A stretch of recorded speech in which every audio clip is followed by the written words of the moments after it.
Guys, welcome sa ating Discrete Structure 1, first part ng ating prelim. So, sa part na to, we're going to discuss the introduction and sets. And sa second part, we're going to discuss all about relations. Okay? So, let's go ahead with the definition ng data or discrete structure. Discrete structure is based on discrete mathematics, which is a branch of mathematics involving discrete elements that uses algebra and arithmetic. It is increasingly being applied in the practical fields of mathematics and computer science. So it is a very good tool for improving reasoning and problem-solving capabilities. So since discrete structure is based on discrete mathematics, we will first introduce the types of discrete mathematics, no? Or the types of mathematics in relation to discrete mathematics. No? Number one, it is we have the continuous mathematics. No? It is based on continuous number line or the real numbers. It is characterized by the fact that between any two numbers, there are almost always an infinite set of numbers. For example, a function in continuous mathematics can be plotted in a smooth curve without breaks. So, kung ang value mo ay dire-diretso, repeating or walang break, no? That is continuous mathematics, no? Second, we have the discrete mathematics. No? It involves distinct values. That is, between any 2 points, there are a countable number of points. No? For example, if we have a finite set of objects, the function can be defined as a list of ordered pairs having these objects and can be presented as a complete list of those pairs. So under ng discrete mathematics, we have set, relation, functions, mathematical logic, group theory, counting theory, probability, mathematical induction and recurrence, relations, graph theory, trees, and Boolean algebra. All of these topics we will discuss under ng discrete structure. So we come now with sets. A German mathematician, J. Cantor, which is yung G.I. George Cantor introduced the concept of sets. He had defined a set as a collection of definite and distinguishable objects selected by the means of certain rules or description. So set theory forms the basis of several other fields of study like counting theory, relations, graph theory, and finite state machines. In this chapter, we will cover the different aspects of set theory. Ano ang definition ng set? A set is an unordered collection of different elements. A set can be written explicitly by listing elements using set bracket. If the order of the elements is changed or any element of a set is repeated, it does not make any changes in the set. So still, pwede pa natin siyang tawaging set, no? Kahit na hindi siya naka-order or hindi siya naka-sort. Some examples of sets are a set of all positive integers, a set of all planets in the solar system, a set of all states in India, a set of all lowercase letters of the alphabet. How do we represent a set? Number one, by using a roster or tabular form. Second, by using a set builder notation. Ano yung roster or tabular form? The set is represented by listing all the elements comprising it. For example, a set of vowels in English alphabet, we represent it as set A is equal to A, E, I, O, U. So we use the equal sign and the brackets to enclose the elements of the set A. Another example, set of odd numbers less than 10. So we have set B is equal to 1, 3, 5, 7, 9 enclosed in a braces or brackets. Set builder notation. The set is defined by specifying a property that elements of the set have in common. So a set is described as A is equal to X, where X is P of X. For example, the set A, E, I, O, U, if we are using set builder notation, it will be written as A is equal to X, where X is a vowel in English alphabet.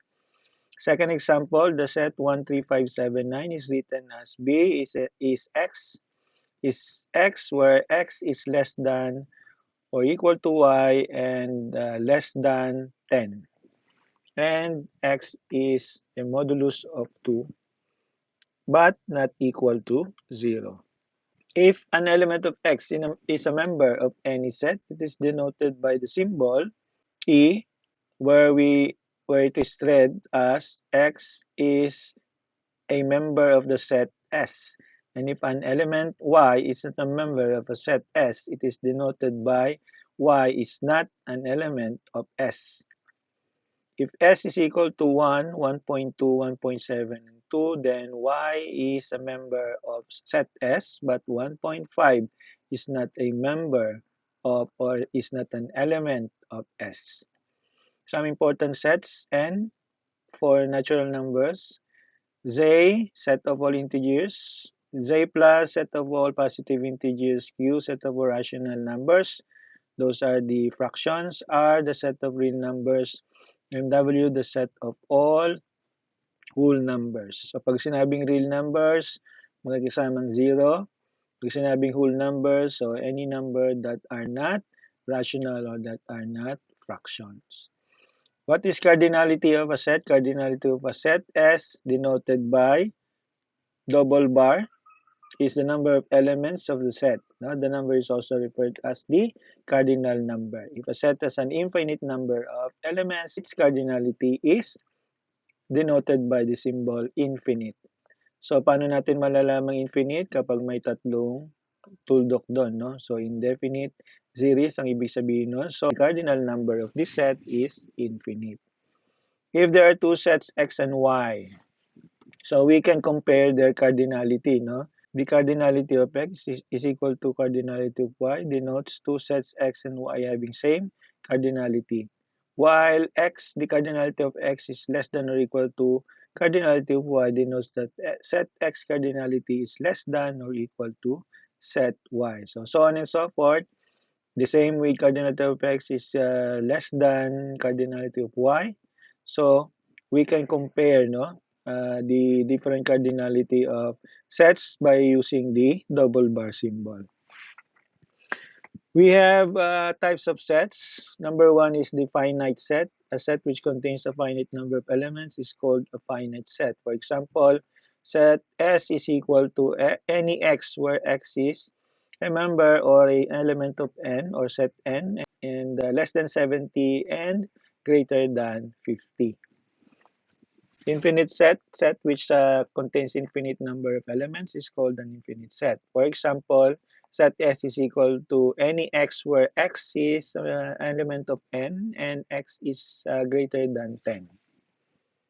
Subset, a subset is if a set X is a subset of set Y, then it is written as X is a subset of Y.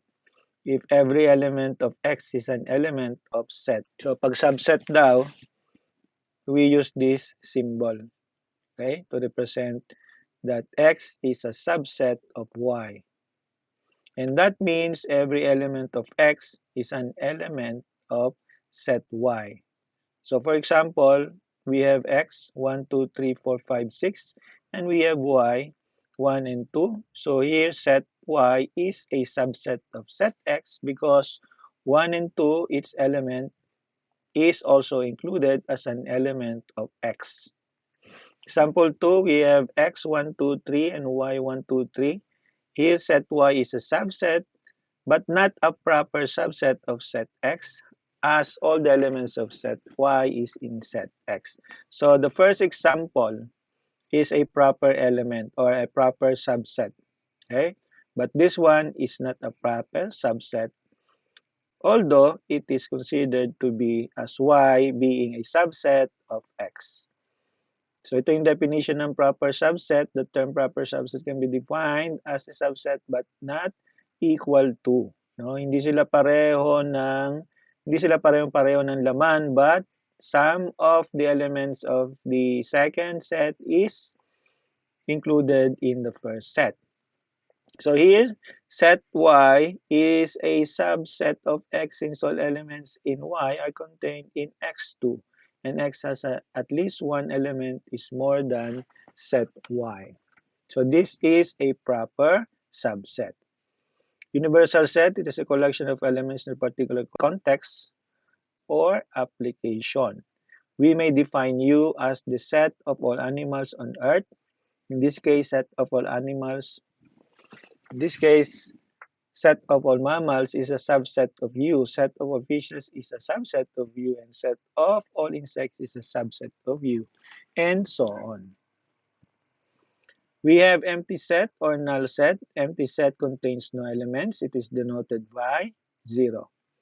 So set S is equal to any x where x is a an element of n, and 7 is and x is less than 7 and less than 8, and it is equal to 0. Singleton set or unit set. Singleton set or unit set contains only one element. A singleton set is denoted by an 8. So in our example, we have set S is equal to x or any x where x is in an element of n and x is greater than 7 and less than 9. So ang ating set ngayon ay singleton, which is only 8. Equal set, if two sets contain the same elements, they are said to be equal set. For example, A has 1, 2, 6 element, B has 6, 1, 2 element. Although they're not sorted, they are equal as every element of set A is an element of set B. Equivalent set, if the cardinalities of two sets are the same, they are called equivalent sets. So kahit na hindi magkapareho ng element, but they have the same cardinality or number of elements, then they are considered as equivalent set. Overlapping set, two sets that have at least one common element are called overlapping sets. So ang proper subsets ay pwede rin natin tawaging overlapping set because some of the elements of the other set is also included in another set. So for example, we have A equals 1, 2, 6 and B equals 6, 12, 42. Although hindi ka wala si 12 at 42 sa A, but 6 is included in the set A, so we can conclude that set A and B are overlapping set. Disjoint set, two sets A and B are called disjoint sets if they do not have even one element in common. So they are called disjoint set. Therefore, disjoint sets have the following properties. No? First, their intersection must be equal to 0 The as inverted U, represented by and the U represents the joint set, no? Or union set. Example, A equals 1, 2, 6 and B is 7, 9, 14. There is not a single common element since these sets are overlapping sets. Okay? Venn diagram. It is invented in 1880 by John Venn, and it is a schematic diagram that shows all possible logical relations between different mathematical sets. Okay? For example, the relationship of these three circles, ABC, the relationship of these AB, and the relationship of A and B circle. No? Set operations include set union, set intersection, set difference, complement of set, and Cartesian product. So this is set difference. Set union, this is the set intersection. Set union, the union of sets A and B denoted by union of A and B is the set of elements which are in A and in B or in both A and B. So hence they are union. Okay? So this is the Venn diagram for the union. So ibig sabihin nito, they are combined, no? The combination of all elements of A and of all the elements of B. Next, we have the set intersection. The intersection of sets A and B is a set of elements which are both in A and B or overlapping. No? So, in our example, if A is equal to 11, 12, 13 and B is equal to 13, 14, 15, then A overlaps with B in element 13. Set difference, relative complement, set difference of sets A and B denoted by A minus B is a set of elements which are only in A but not in B. For example, if we have A has the element of 10, 11, 12, 13 and B have 13, 14, 15, then A minus B, 10, 11, 12. Then B minus A, then we have 14B because 13 is also with A. 10, 11, 12 here, for example, uh, the result the outcome is because we have 13, 13, 14, 15 in B. So here we can see that A minus B is not equal with B minus A. Complement of a set. The complement of a set A denoted by A apostrophe is the set of elements which are not in set A. For example, A is equal to X where X is not an element of A. Example, A equals X if any X belongs to set of odd numbers or odd integers. Then the complement of A is equal to Y where Y does not belong to the set of odd integers. So kung ano ang wala kay A, that is called the complement of A and is represented by this Venn diagram. Cartesian product or cross product, a Cartesian product of n number of sets A1, A2 in the series denoted as A times A1 times A2, so on and so forth, can be defined as of possible ordered pairs. No? So if we take this as a pair, so we can say that x1 is an element of A1 and x2 is an element of A2. If we take two sets A, for example, A and B, B is equal to 1 and 2, then we get the Cartesian product by distributing the elements of A to the elements of B, and we will have the following result, A1, A2, B1, and B2. The Cartesian product of B and A is written as 1A, 1B, 2A, and 2B. Power set of a set S is the set of all subsets of S including the empty set. The cardinality of power set of a set S of cardinality n is 2 to the n power, where power set is denoted by Ps or P of S. For a set S, we have A, B, C, D. Let us calculate the subsets.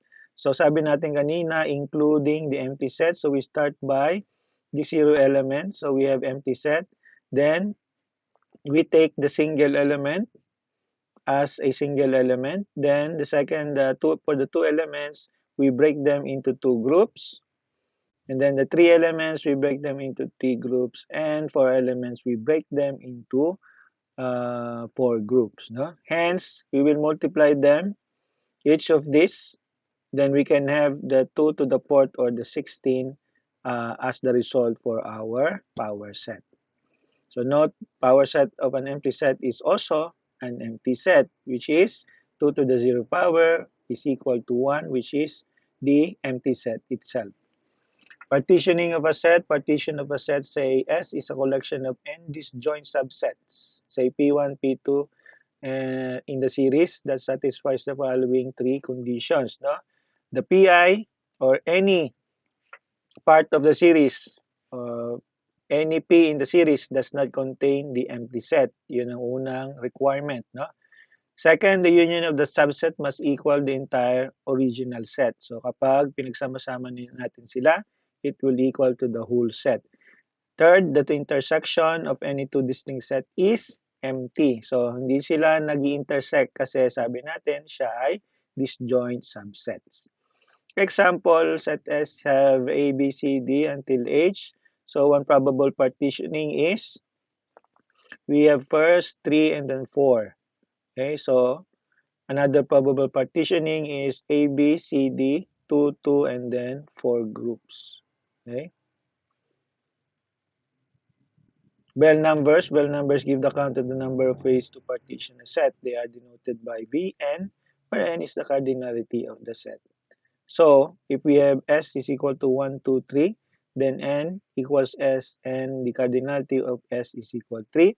So, we have the alternate partitioning starting from the empty sets, then the 3, then 1, then 2, then 2 and 1, then 3 and 2, and then 1, 2, 3. So we have the Bell diagrams as B3, wherein it is equal to 5.